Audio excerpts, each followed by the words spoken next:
Wali, pour le groupe du Rassemblement des démocrates progressistes et indépendants. Vous avez la parole. Vous savez, Monsieur le ministre, que la population mahoraise souffre depuis plusieurs mois de cette crise majeure de l'eau. Dans un territoire où plus de 100 000 habitants, selon l'INSEE, déjà n'ont pas l'eau courante. J'ai pu mesurer concrètement la semaine dernière sur le terrain les premières mesures que votre gouvernement a mises en place et qu'il va falloir amplifier en 2024, car la crise est loin de se terminer.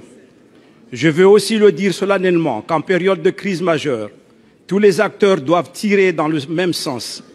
Je puis constater la forte mobilisation des maires, des CCAS, mais aussi des fonctionnaires de l'État, dont les militaires de la sécurité civile.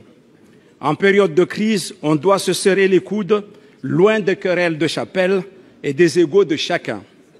Pour illustrer mon propos, les élus de Mayotte, en sortant de la rencontre avec le président de la République vendredi dernier, ont adressé un courrier commun où nous demandons de véritables efforts sur nos infrastructures dans notre territoire qui souffre d'un retard important avec une démographie en forte hausse, la plus importante de la République.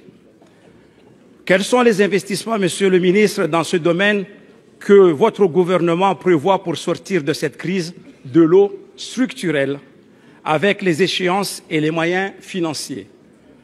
Pouvez-vous rassurer les collectivités, Monsieur le ministre, qui s'inquiètent de cette rumeur qui évoque une reprise en main de l'État de leurs compétences dans le domaine de l'eau?